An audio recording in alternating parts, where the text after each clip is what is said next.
Expect the unexpected. Mind bless.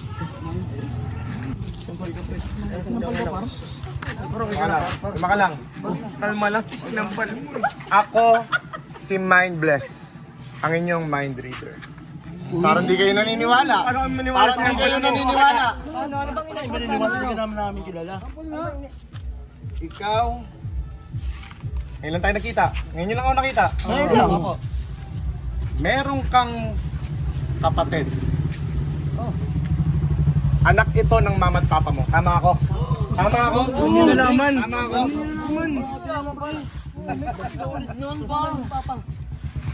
Ikaw, Ito po. meron kang ate na babae. Tama ako? Tama. Ilagay mo yung IG. Seryo? Ilang ang kailangan ko sa'yo? Mindless. At ikaw, Ano napabasa mo sa akin? may bisyo ka. Ang bisyo mo na to, medyo nakakasama siya sa health mo. Naninigarilyo ka. Gago pa rin nalalaman niyo pa. Naninigarilyo ka. Naninigarilyo ka. Alam mo. Mindless. Sige. Saan ka may hawak kang karton? Opo. Isulat mo dito ang pangalan ng kaibigan mo na pinakamahalaga sa'yo. Pinakamalaga. Sige, hindi ako titingin. Mahirap na yan pa. Pag yan, hulaan niya pa, no? Ito pinakamalaga. Ayan. Ewan ko lang kung maulaan niyo pa yan. Pinakamalaga. Ewan ko lang talaga. Ito, ayoko siya masaktan eh. O sige, ipakita mo. Ito po. Ano yan? Ano po? Beans. Sulat siya. Ano gagawin na naman niya?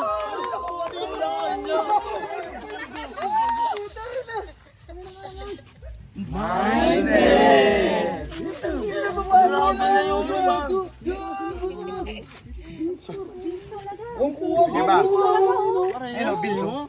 Gusto niyo bang daling ko ngayon sa makabagong mundo? Sige ba yan? Gusto ko yan. Parang mag-isayo na. Gusto ko yan. Ano bang gamit ang lilipad? Buti nadala mo yan. Buti nadala mo yan. Diba to? Uy. Sasali din mamaya ng lang ha. Tapo mo na yan. Walang kwenta yung kaibigan mo na yan. May gamit po ba kayo?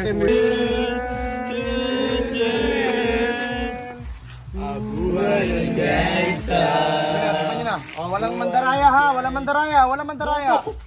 Sa makabagong mundo nga, parang wala kayong bilib sa akin ha. Oh, lakad na. Go. Diretso. Palo.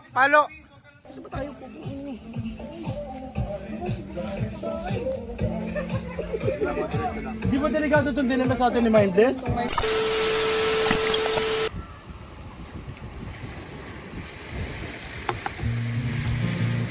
So yun guys, what's up, hello sa inyo. Thank you kasi nandiyan pa rin kayo, nanonood pa rin kayo. Ang tagal kong pinlano na to, itong bagay na to. Hindi pa ako sinasagot ni Chicks dati. Sinabi ko na sa kanya, sabi ko, darating yung araw, papakasalan kita.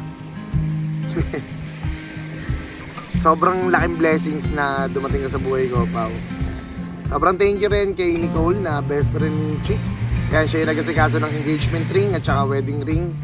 Yan, thank you Nicole. Salamat sa lahat ng advice, sa lahat ng tulong, kung paano. Kasi syempre, wala pa ako sa buhay ni Chicks. Si Nicole nandyan na. Syempre, girls talk, napapag-usapan na nila yung mga gusto nilang bagay. Kung halimbawang ikakasal sila, gano'n. So, sobrang laking tulong. Ayan. Shoutout din sa grupo ko sa Pilyugang. Salamat. Thank you ng marami sa pagtulong sa pag-asikaso sa kung paano yung setup to. Yan, so ang tagal na ito, dapat nung birthday pa niya na naandito si Daddy Loy from Belgium, umuwi ng birthday niya. Kaso lang hindi ko na-execute kasi may mga pangyayari na, itong araw, birthday niya, popropose na ako. Kaso ayaw niya ng masyadong maraming tao, ganon. Ayaw niya ng ng hindi okay yung suot niya. Katunayan niya yan bago kami pumunta dito sa San Narciso, Zambales. Nasira pa yung yung sa kuko niya, sa palasingsingan pa. Isa sa pinaka gusto niya, maganda daw dapat yung nails niya, ganon. Pero wala eh. Ito na yung di ko na pala alampasin itong pagkakataon na to. Sabi ko nga sa kanya kanina eh. Sabi ko, hindi mapipigilan ng kahit na anong senaryo yung pagmamahal ko sa'yo. Ang corny, pero lap trip naman siya. Okay din. Minsan yung corny, yung pa yung okay eh, no? So, ito yung napili kong spot. Sige, papakita ko sa inyo. Yan, nandito ako ngayon sa tabing dagat habang nasa kwarto siya, nagpapahinga. Habang yung mga tropa, ine-execute yung mga design kung paano. Time check, alas 3 na. So plano ko mga alas 5 kasi hindi lang naman pwedeng basta ako lumuhod. Syempre dapat may plano, dapat kakaiba. Kasi kumbaga ito yung unang kasal namin. Pero feeling ko maraming beses kami kakasal ni Chicks. Kasi ang plano talaga namin is West muna. Then after ng West siguro Ipon or baka mauna baka sumunod na kasal pa yung sa Belgium na. Kasi Belgian citizen siya eh, dual citizen siya. So yun. Siguro pangatlo, yun yung dream wedding. Yan. Sa pang-apat siguro simbahan.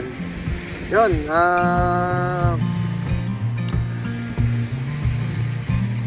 tagal kong inintay itong pagkakataon na to. Lulungkot siya kasi anniversary namin. Ang ganda ng gift niya sa akin. Handmade yung gift. Sobrang appreciate ko yun. Then sabi ko sa kanya, sorry loves kasi wala akong regalo kasi hindi ako ganun ka-romantic. Umiyak siya. Kasi sabi niya, kahit na maliit na gift man lang, yung may mabuksan man lang ako. Ayun, sabi ko, meron pero madidelay. Sabi niya okay lang basta meron. Hindi niya alam. Yung regalo ko sa kanya, panghabang buhay. Sobrang inahaba no, pero sige, G na natin to. Let's go!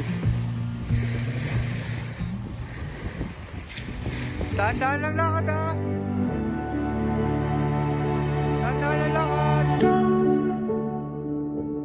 Tell me to calm down. Look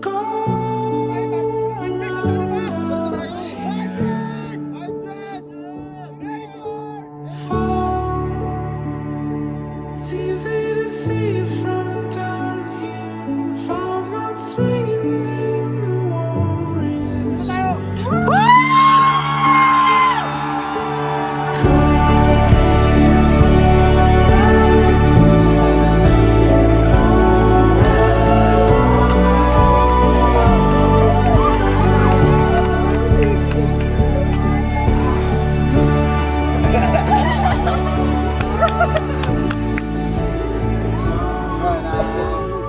Maraming salamat kasi sobrang laking blessings sa buhay ko. Millionaire relapse. Yeah!